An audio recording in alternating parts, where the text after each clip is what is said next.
I'm back again. So we're on episode 7, and we're going to talk about Jeff's experience of the selection process for the French SAS. Okay, so what inspired you to go through the selection process for the French SAS? So as I talked about it before in the first episode, and we're talking about me and my story, my dad did 20 years in the military and 18 years in the regiment, which is the French SAS, also called Première PMA. And, you know, by being the son of a military person, I've always been around like elite people, and my dad was an example for me. I saw him like, you know, as a superhero when you're a kid. And since I'm a toddler, I say I want to become a military, like I want to be like that, right? Like many guys used to say about their father, right? And so this is what I did. Even later than I thought I would enroll at 18. But, you know, I had my whole story and so on. And at some point I wanted to go back in France after the first experience in Canada. And I was like, well, if he has to go, it's right now. And I've always been attracted by the military world.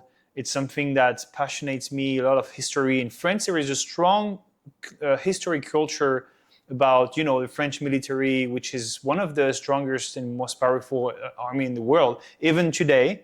But in the past, with the English and Spanish, even Portuguese, they were and the Russians, they were the most powerful nation in the world.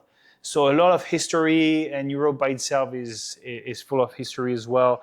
So we are very proud of our history and military. This is something very incorporated. So I've always been into that. Having my dad into it reinforced that. But also my dad told me, if you go in the military, don't even try to go in a conventional. Try directly to go in a special force for many reasons. The first one, it's going to be better, but also because you can do it. So my motivation was, you know, the history, my own experience being a son of a military guy that was in that regiment as well, and staying around people that were from that regiment. How did you prepare mentally and physically for this? Train hard. Obviously, I had a great experience in sports, especially with American football, but also with martial arts. And I started martial arts just a year and a half, I think 2 years before I actually enrolled in the military. I wanted to be ready. I also did my training to become a skydiver, so to jump by myself with 15 jumps.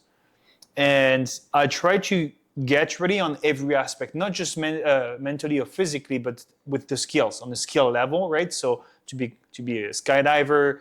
And about shooting, I didn't have much experience with shooting.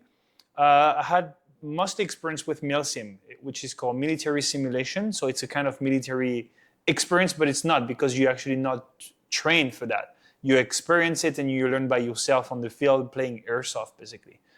Some of them can be very, very realistic, and you can see like some of the guys are actually way better prepared than some military guys with experience, obviously. And when you mix both, obviously, you become a very good airsofter. But I just went through airsoft, but not actually marksmanship, to know exactly how to shoot and to be accurate. So I really discovered how to become a good shooter once I enrolled. Physically, I prepared to basically meet the standards that were set for the regiment, which was 15 pull-ups. You know, it's called Luc Léger, which means you have to, the beep test. Okay, the beep test, yes. So there is different levels of beep tests, but this one was set up at 12, which was hard, but you have to do 12. You don't have any choice. If you do under, it's because you made a mistake, or when they called you, you were not sure. But 12. I think it was 50 or 60 push-ups. It was 60 for sure sit-ups.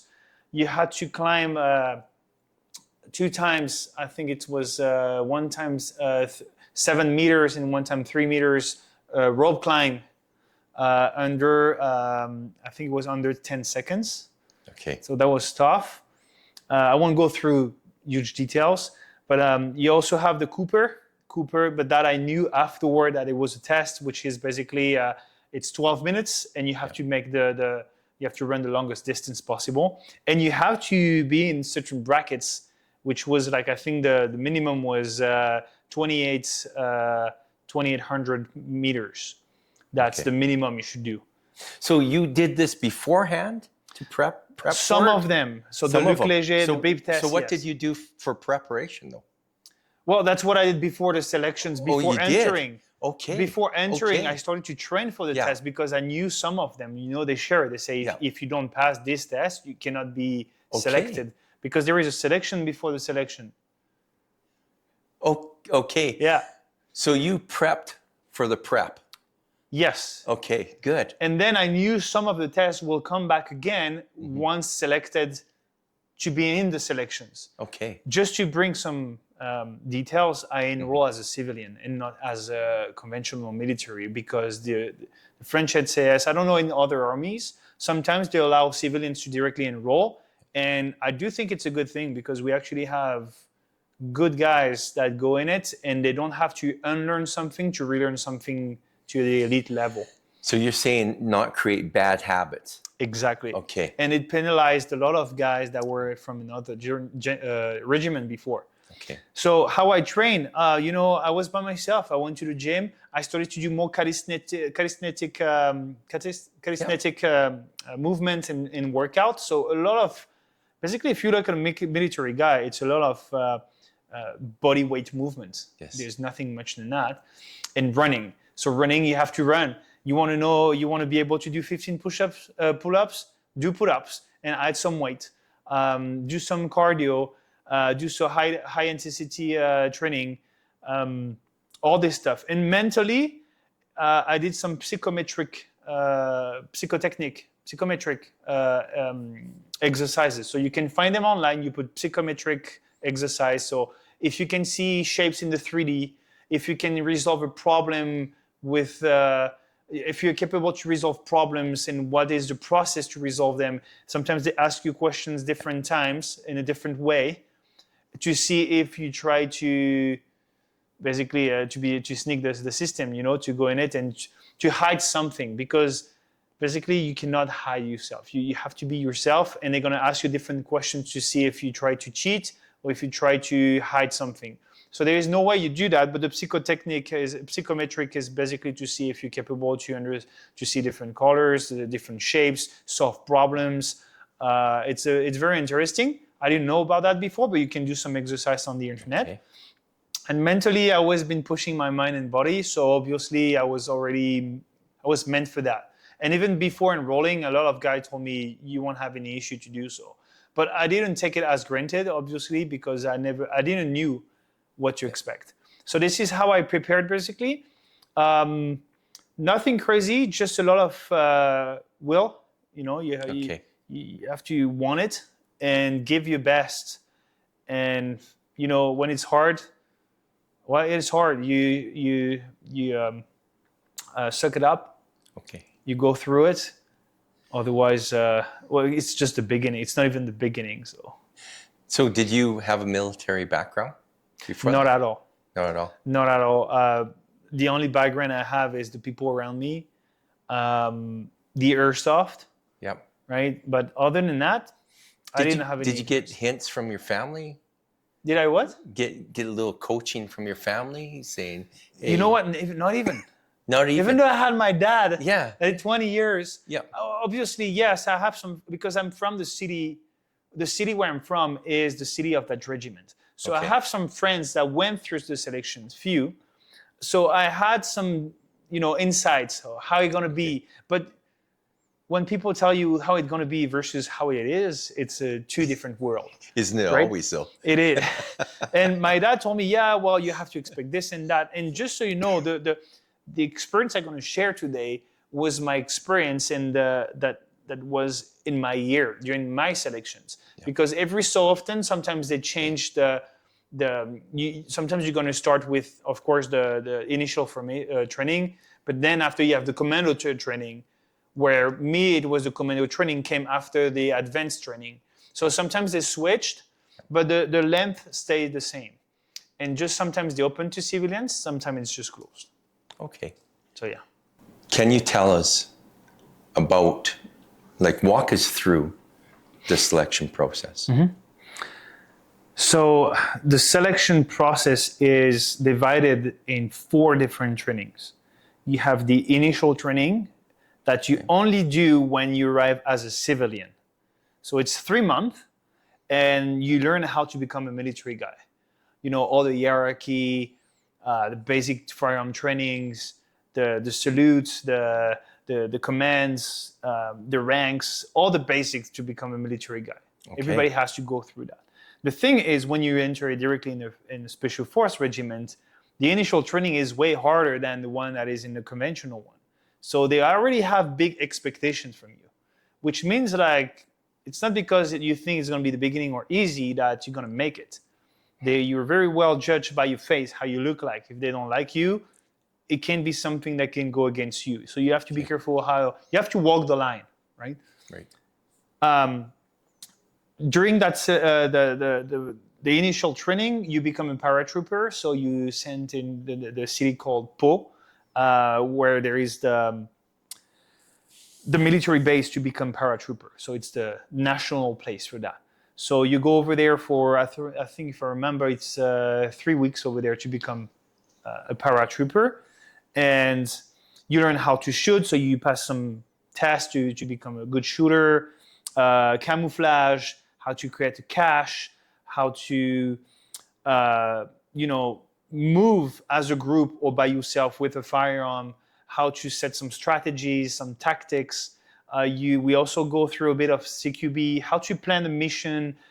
They train you on land navigation, survival, how to set up a tarp, how to set up a camp, all this stuff to create the basic military guy. After you go through this 3 months, obviously you have to succeed. To succeed, I'll never know.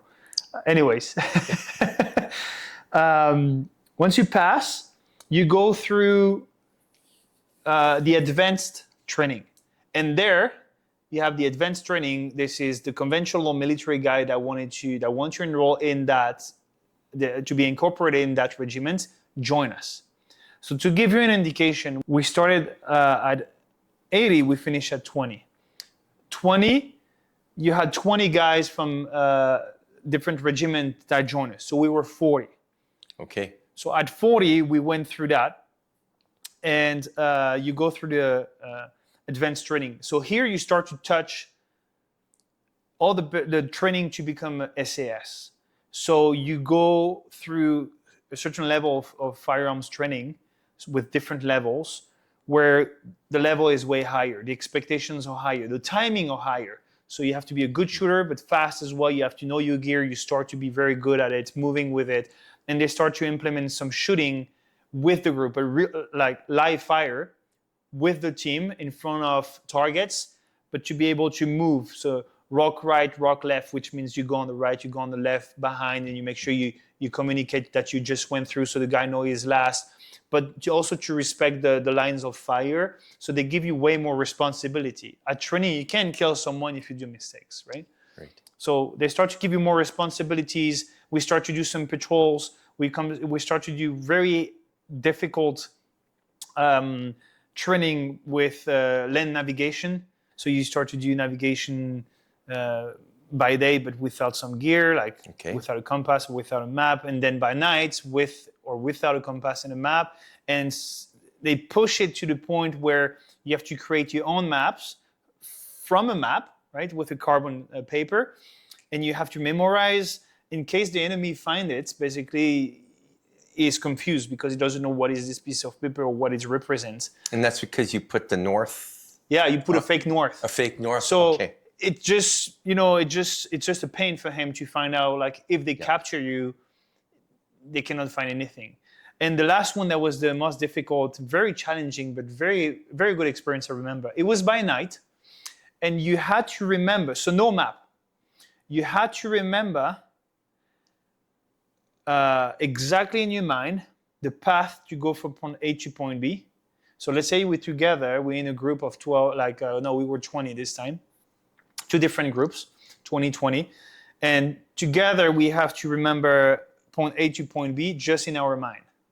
And just reminding basically, okay, there is a path, and normally we're supposed to see a checkpoint with a house or a bridge and so on. And we have to follow the path this way.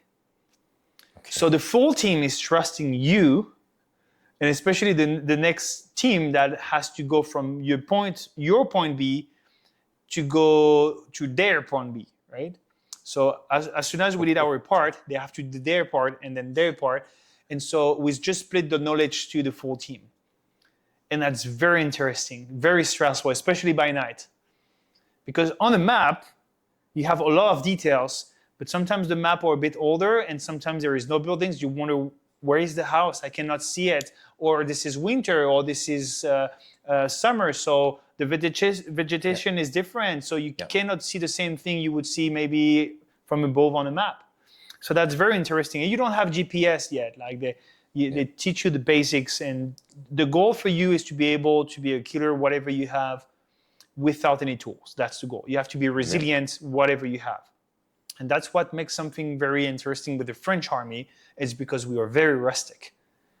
We don't have we have it, like the full gear and so on, but what if you cannot rely on it anymore? Right. You need to maintain these skills. Can you clarify something for me? Yeah. So you have no help from your team members? No. You're the team lead and they have to follow you no matter what? They don't know anything.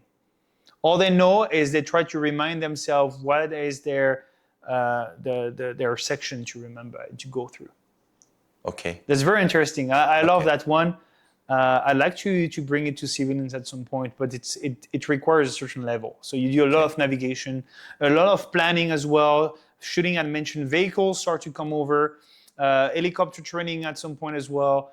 It becomes very interesting. The gear evolve, the missions evolve, the mindset, very important. The mindset evolves, so they start to make you understand, okay, this is what you're going to do. That's why we ask you to be at that level. They push you physically, mentally, not like the commando training that we're going to go through after, but just that. And then there is, for us at this time, after this 3-month section of advanced training, where in our group, they decided to train us and to prepare us for the commando training. So they started to push us a lot. And you do a lot of hikings. You're tested by, basically, you have to hike 2 mountains in a day. Then you tested on transmission, for an example. Then you do another one, and you tested on, it can be anything, like camouflage. They give you a firearm, like an AK-07, and you have to rebuild the AK, so you're tired. You don't want to be there, you're cold, so you have to rebuild it and undo it. So you know that on that. Are you capable to reassemble a firearm right now? All this kind of stuff. Then they ask you questions about, do you remember something very interesting? Vehicles. We learn a list of vehicles from different nationalities, so US, Russians, and so on, and some other Europeans, including French. And so you have to learn the exact name of each vehicles, but some vehicles, they have, like, for an example, the Black Hawk. You know the Black Hawk, like the famous American helicopter. Yes. Do you know how many variants you have of this helicopter? No, how many? There is around like 5 or 7. Oh shit. From civilians for search and rescue, from military made for troops, military made to machine gun support. There is so many different things. So you have to be able to spot the details. Sometimes they just show you a picture of a light, a backlight shape of a tank, and they ask you, what tank is it? And so you learn, like, the pattern. You have to read the pattern. Okay, if there are 3, this is like this is a Sherman. If this is that, this is a U.S. tank, or this is a British tank. A transportation, a VAB, whatever it is, like, they ask you tricky questions, and you have to be good at it, because identification is very important, and sometimes you're very far away. Okay. So, and that's funny, because you can play that game in the civilian world as well. So I just want to bring some stuff, like, insight about the training, but they push you mentally, physically, emotionally sometimes as well. And then you have the commando training. And the commando training is the most scared training, because you know you're going to suffer. You know it's going to be tough. And for us, it was a mental switch, because right at the end of the advanced training, they told us, yeah, guys, this is going to be just a 2-week commando training, so it's going to be fine. And they said, oh, we have a bad news, guys. Unfortunately, you go back to 4 weeks. And we were like, come on. Like, we don't want to go back. We don't want to go in that such training for 4 weeks. Like, 2 weeks was great. Everybody's so happy. Yeah. And they throw us that in the face.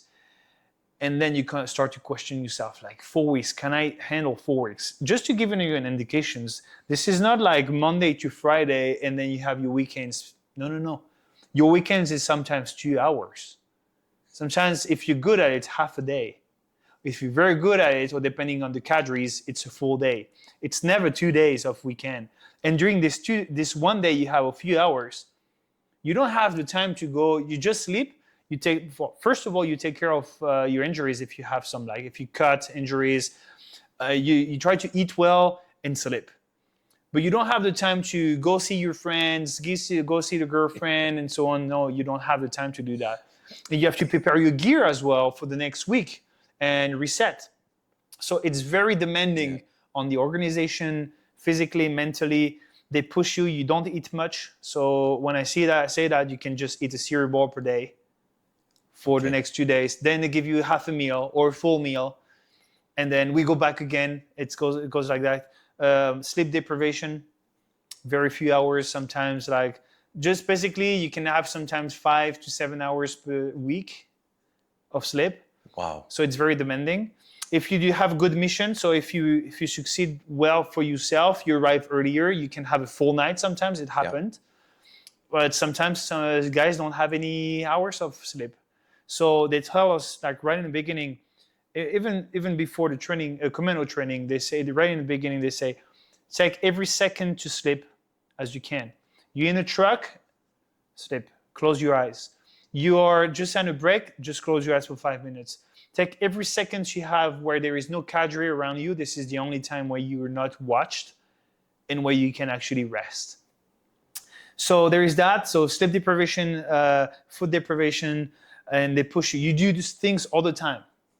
From missions to learning explosives, to more navigation, to more shooting, to marching. You march a lot.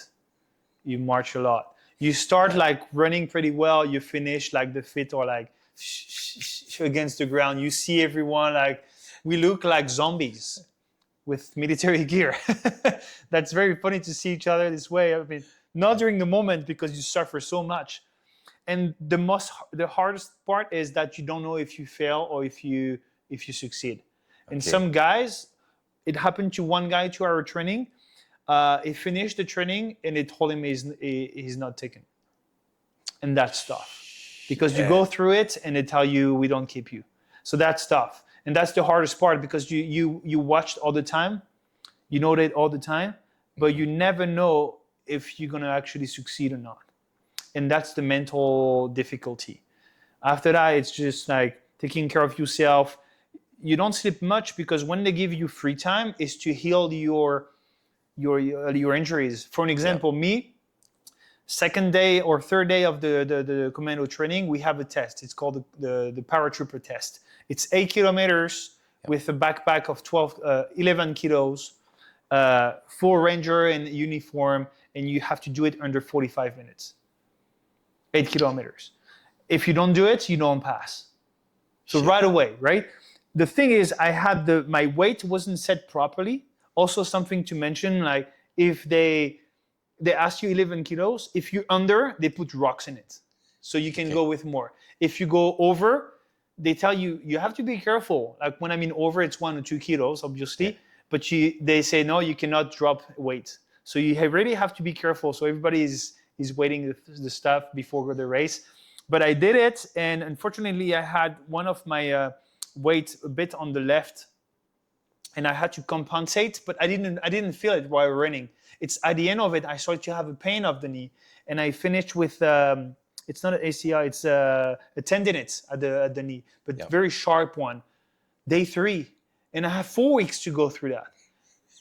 Man, at some point, and you have a backpack all the time on your shoulders, really heavy, and a firearm and so on. So you have a lot of weight to carry all the time, and they ask you to run all the time. Yeah. And we do a lot of obstacle course from basic to advanced. It's very intense. And at some point, I remember crying at some point because I couldn't handle it. At some point, was the body. At some point, you just let go, and the body react how it needs. But I said, no one gonna carry my bag. No one, obviously, never carry your firearm. But no, I won't give my bag to someone else, because what if giving my backpack, hurt them? I will feel so bad. So I say, you know what? I'm gonna go through it. I'm gonna finish it. So I had to take care of my knee, take care of massage and so on. I finished because of taking care of myself, despite the sleep deprivation. So when you were talking about the civilian going through the process of the selection, and then you amalgamated with military guys, was there a chemistry misbalance? Yeah, especially in the beginning, because when they join us, they are from a regiment with some of them 10 years experience, some 5, some 3, whatever. But they arrive with normally rank. Some of them are sergeant, lieutenants, corporal, and so on. But when they join the selections, you don't have any rank. So they ask them to take off the ranks. Oh shit! And they get them back when they are in the unit after the selections. So they lose their rank for the selection, so they cannot go over. Some of them came to us and said, hey, I'm a sergeant. I said, no, you're not a sergeant anymore. We're all on the same team right now. Don't play that game. So they try to, get some power over you, because they say, oh, you civilians, you don't know shit, and so on. That's not true. And with time, they start to see that, well, these civilians, they may not have 10 years experience, but these guys are doing the job. They know how to shoot. They arrive here. There is a reason for that. And they didn't have to learn something to relearn something. So they start to respect us pretty quickly, even to ask for help at some point. So I would say the first week has, tendency to be a bit hot and be like, okay, well, okay, let's just be careful what we say, what we do. But for them, but for us as well, we should not be too cocky, because otherwise, we can be beat up anyways. And the goal is to work together. By the time people understand this is a teamwork and not an individual work, you start to understand, you still work for your own selections as an individual, but you have to work with the team, because on mission, you work with the team. And this is a mindset that is required. So I'm just curious, did the civilians do as well as the military people at the end? Yes. The last 20 and 20? Yeah, so we were 40, and we ended up not too bad for selections. Some selections harder, some are easier, but some of them, even though they're hard, the guys are good.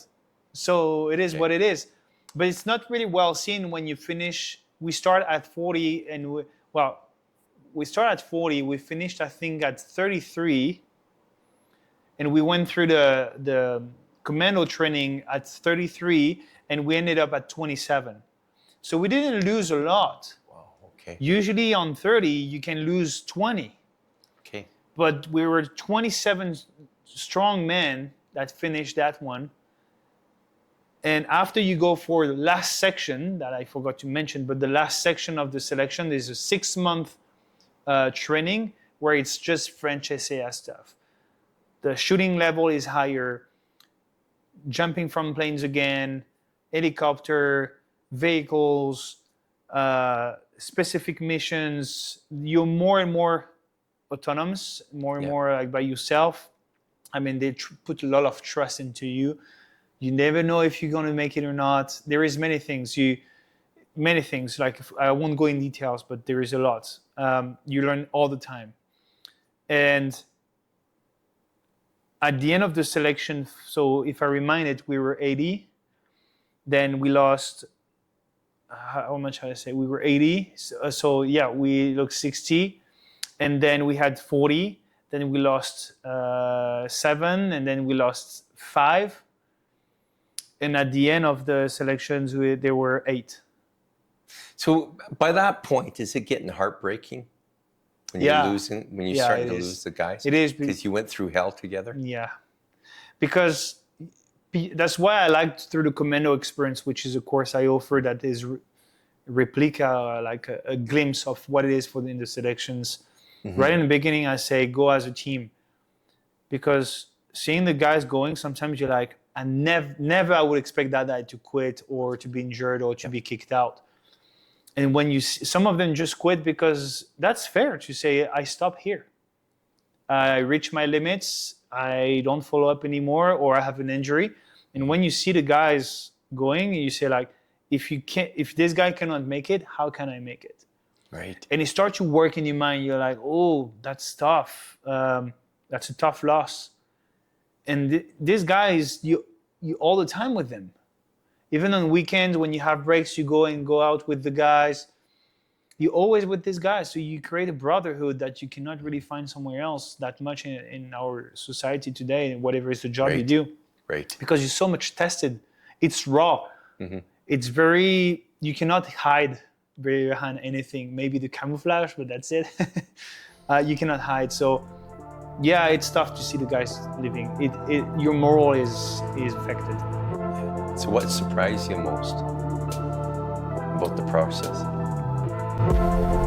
But the tall guy going to be the second or third guy with the pump action over it. So when you go into the room, the shield protects the team, but the guy just above the shield, he can shoot. Right? So you use the right person at the right place in the right environment.